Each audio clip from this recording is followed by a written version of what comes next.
let me in, yeah.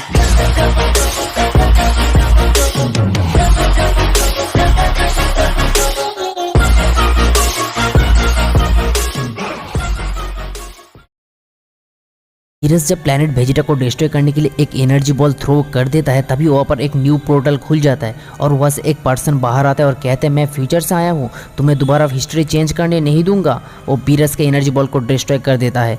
Goku नीचे से ये सब देख रहा था और स्पीचलेस हो जाता है, क्योंकि उसके सामने जो बंदा था उसे बहुत जाना पहचाना लग रहा था और उसे ऐसा भी लगने लगा था कि वो गोकू ब्लैक है। तुम अपने आप को समझते क्या हो? आखिर तुम्हारी इतनी बड़ी हिम्मत कैसे हो गया मेरे पर्सनल मैटर में इंटरफेयर करने की? तो अब तुम्हें भी मरना होगा। हे वीरस, मैं गोकू हूँ जो कि फ्यूचर से आया हूँ, ताकि मैं तुम्हें इस प्लेनेट को डिस्ट्रॉय करने से रोक सकूं। तुम्हारे ऐसा करने से हमको काफी प्रॉब्लमों का सामना करना पड़ा है। अब तुम ये क्या कह रहे हो? लॉर्ड वीरस ये कहना चाहता है कि अब जो तुम करने जा रहे थे उसकी वजह से एक न्यू टाइमलाइन क्रिएट हो सकता था, क्योंकि हमने ऑलरेडी टाइम के साथ खिलवाड़ किया है, इसलिए पहले ही एक टाइमलाइन खुल गया था और उसी टाइमलाइन से ये बंदा आया है।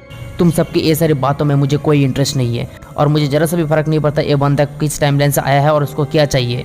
उससे जरा सा भी अंदाजा है वो किससे बात कर रहा है। आखिर मैं गॉड ऑफ डिस्ट्रक्शन हूँ, मतलब वो मेरा फ्यूचर वर्जन है, पर वो मेरे टाइमलाइन से मिलता जुलता नहीं है। इसका मतलब मैं हर टाइमलाइन एक जैसा नहीं था। जैसे जैसे टाइम बीतता गया और नया टाइमलाइन आता गया, ऐसे ऐसे मैं भी चेंज होता गया। पर मुझे ये समझ नहीं आ रहा है कि वो हमें बचाना क्यों चाहता है और आखिर वीरस के साथ उस हिस्ट्री का क्या कनेक्शन है।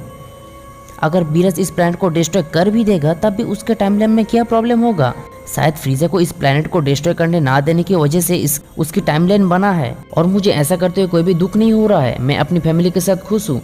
तुम्हें बिल्कुल भी पता है तुम क्या कह रहे हो? तुम्हें फ्रीजर को ये प्लैनेट को डिस्ट्रॉय करने के लिए रोकना नहीं चाहिए था, क्योंकि अगर तुम नहीं रोकते तो ग्रैंड प्रीस्ट और जेनोसामा को टाइम को पीछे करना नहीं होता। तुम्हारे ऐसा करने की वजह से एक नया टाइमलाइन बन गया है और इसी वजह से हमें काफी परेशानियों का सामना करना पड़ रहा है। तो अब वो पीछे मुड़कर उसके पेरेंट्स से कहते हैं, मैं आपका ही बेटा हूँ कैकरॉट, आई एम रियली सॉरी। मैं जो कह रहा हूँ उसके लिए आपको बहुत बुरा लगा होगा, पर यही सच है। जीने एंड बारडॉक उस टाइमलाइन के बारे में कुछ भी समझ नहीं पा रहा था। वो लोग काफ़ी ज़्यादा कंफ्यूज्ड हो जाता है और वो लोग बिल्कुल भी समझ नहीं पा रहा था यहाँ पर असल में हो क्या रहा है। साथ ही साथ वो लोग ये भी कहने लगते हैं वो तो पता चल रहा है कि ये हमारा बेटा कैकरॉट है, क्योंकि वो बारडॉक से काफ़ी मिलता जुलता है, पर वो अपने आप को गोकू कहकर क्यों बुला रहा है? सिर्फ और सिर्फ गोकू, वीरस और हुईसी उस टाइमलाइन के बारे में सब कुछ समझ रहा था, क्योंकि वो लोग ऑलरेडी टाइम ट्रेवल कर चुके थे। तो अब हमारा प्रेजेंट गोकू उसके फ्यूचर गोकू से कहते हैं, अगर तुम्हें इस प्लेनेट को डिस्ट्रॉय करना ही है तो तुमने वीरस को रोका क्यों है? तुम समय के साथ साथ सब कुछ समझ जाओगे बच्चे। तो अब आपका प्लान क्या है? क्या तुम मिस्टर वीरस को मार दोगे? मैं आपको बता दूं, मिस्टर वीरस को मारना इतना ज्यादा आसान नहीं है। I am really sorry. अगर तुम्हें ऐसा लग रहा है कि मैं वीरस को मार दूंगा, ये मैं कर नहीं पाऊंगा। अगर मैं कर भी पाऊँ तो भी मैं नहीं करूँगा, क्योंकि मेरा प्लान कुछ और ही है। ओह अच्छा, तो तुम मुझे नहीं मारोगे? ये तुम्हारे लिए एक अच्छा डिसीजन है, पर फिर भी तुम मेरे काम पर टांग रहे हो। इस प्लेनेट के साथ साथ तुम्हें भी डिस्ट्रॉय कर दूंगा। दूसरी तरफ हमें किंग वेजिटा को दिखाया जाता है, जो कि वीरस को बार बार रिक्वेस्ट करता है कि ताकि वो इस प्लेनेट का कुछ ना करे, पर वीरस किसी का भी नहीं सुनता। वो किंग वेजिटा के फेस पर एक पंच मार देता है और किंग वेजिटा बेहोश हो जाता है। ये देखकर वेजिटा अपने गुस्से को कंट्रोल कर नहीं पाता है और वो वीरस को अटैक करने के लिए चले जाते हैं, पर तभी वहाँ पर गोकू आ जाता है और कहते हैं, काम डाउन वेजिटा, तुम गुस्से में आकर कोई गलत कदम मत ले लेना। तो अब वेजिटा गोकू के बात को समझ जाता है और अपने गुस्से को कंट्रोल कर लेता है। फ्यूचर से आया हुआ गोकू सभी सैयन से कहते सब के सब अभी के अभी यहाँ से चले जाओ। सैयन्स भी गोकू के बात मान लेते हैं और सबके सब वहाँ से चले जाते हैं। तो अब गोकू सुपर सैयन में ट्रांसफॉर्म हो जाता है, उसके बाद सुपर सैयन ब्लू और लास्ट में अल्ट्रा इंस्टिंक्ट पर ट्रांसफॉर्म हो जाता है, जो देखकर वहाँ पर मौजूद सभी लोग शॉक हो जाता है।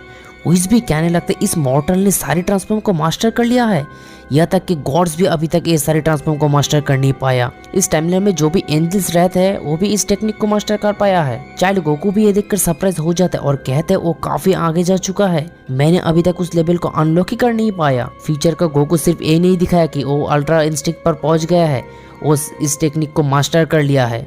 तो अब गोकू वीरस से फाइट करने के लिए पूरी तरीके से तैयार हो जाता है, पर वीरस ज्यादा ओवर कॉन्फिडेंट हो जाता है और सोचने लगता है गोकू उसे कभी हरा नहीं सकता। तो इसीलिए वीरस अपनी जगह से हिलता भी नहीं है, वहाँ पर ही खड़ा रहता है। पर तभी गोकू बिना किसी वार्निंग देके वीरस के फेस पर एक पंच मारता है और वीरस जाके दूर पर पहाड़ों से टकराता है। इम्प्रेसिव सैयन, मैंने तुम्हें ज्यादा ही हल्के में ले लिया था।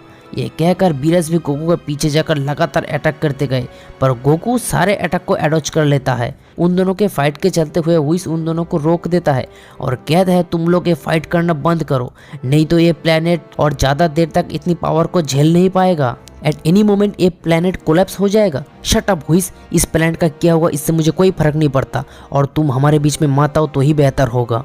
I am sorry Lord Beerus, मुझे लग रहा था तुम्हें बता देना चाहिए था, इसीलिए बता दिया।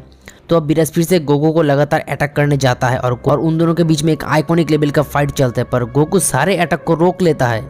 उन दोनों के फाइट के चलते कोई भी उसका मूवमेंट देख नहीं पा रहा था, पर फाइट को देखकर ऐसा लग रहा था कि ज़्यादा एडवांटेज में फ्यूचर का गोकू ही है। अब बीरस को ऐसा लगने लगता है कि उससे कोई ऐसा मिल गया है जो कि उससे भी काफ़ी ज़्यादा पावरफुल है, पर फिर भी बीरस हार मानने के लिए तैयार नहीं था। बीरस हंसने लगता है और कहते हैं, क्या सोचा तुम मुझे इतनी आसानी से हरा दोगे?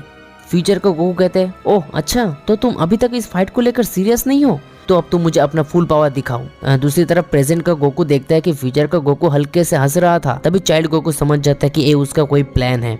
दूसरी तरफ हुईस भी सोचने लगता है कि कुछ ना कुछ गड़बड़ तो जरूर है, तो इसीलिए हुईस बीरस को रोकने के लिए कहते हैं, पर बीरस हुईस की बात को फिर से इग्नोर कर देता है और अपने फुल पावर को रिलीज करता है। बीरस का पावर इतने ज्यादा होता है कि पूरा का पूरा यूनिवर्स कांपने लगता है और यूनिवर्स का हर एक प्लेनेट उसके पावर को फील कर पा रहा था। उसके बाद हमें ज़ेनोसामा के पैलेस को दिखाया जाता है। आप देख रहे हो, एक नया गोकू यहाँ पर आ चुका है। मैंने तो आपको पहले ही कहा था, टाइम के साथ खिलवाड़ करने पर नया टाइमलाइन बन सकते हैं और जो कि फ्यूचर में भी प्रॉब्लम खड़ी कर सकता है। तो अब ज़ेनोसामा कहते हैं, मैं उस साइंस पर ट्रस्ट किया था कि वो हिस्ट्री चेंज कर देगा, पर यहाँ पर फ्यूचर का नया गोकू आकर बीरस को फुल पावर रिलीज करने में मजबूर कर रहा है। शायद मुझे ही अब वहाँ पर जाना होगा। नहीं, हम वहाँ पर नहीं जाएंगे। हमने इस बारे में पहले ही बात कर लिया है कि हम इन सब के बीच में नहीं पड़ेंगे। तुम जानते हो ना ग्रैंड प्रीस्ट, अगर बीरस ने उस सायन के साथ साथ उस प्लेनेट को भी डिस्ट्रॉय कर देगा तो अब तक मैंने जो भी किया उस सब एकदम बेकार हो जाएगा। तो अब ग्रैंड प्रीस्ट कहते हैं, मुझे सब कुछ पता है ज़ेनोसामा, और मुझे जैसा लग रहा है वो जो गोकू फ्यूचर से आया है और यहाँ पर आके बीरस को अपने पावर को रिलीज करने में मजबूर कर रहा है, हो सकता है ये सब उसका एक प्लान है। नहीं तो कोई फ्यूचर से आकर क्यों फाइट करेगा, ऐसा जानते हुए भी कि वो कभी बीरस को हरा नहीं सकता। उसके बाद हमें बीरस और गोकू को दिखाया जाता है, जहाँ पर बीरस गोकू की तरफ पावरफुल डिस्ट्रक्टिव ऑरा रिलीज करता है। एट दैट मोमेंट गोकू याद करता है कि उसकी टाइमलाइन में किंग का एक सीक्रेट टेक्निक के बारे में बताया था। गोकू, मैं आज तुम्हें एक सीक्रेट टेक्निक सिखाऊंगा जो कि कोई नहीं जानता। मैं उस टेक्निक को कहीं 100 साल पहले सीखा था और उस टेक्निक को यूज़ करने की वजह से मैं काफ़ी ज़्यादा ग्रो भी किया, पर मैं अब उस टेक्निक को यूज़ नहीं करता क्योंकि वो टेक्निक काफ़ी ज़्यादा पावरफुल है और उस टेक्निक को यूज़ करने के लिए काफ़ी पावर्स की भी ज़रूरत होता है। पर आप मुझे ये टेक्निक क्यों सिखाना चाहते हो? इस टेक्निक मैं तुम्हें इसलिए सिखाना चाहता हूँ कि अगर तुम कभी भी चाहो किसी को भी डायमेंशियल प्लेस पर लॉक करना तो तुम आसानी से इस टेक्निक की मदद से कर सकते हो, पर उस पोर्टल को खोलने के लिए तुम्हें काफ़ी ज़्यादा पावर की ज़रूरत होगा।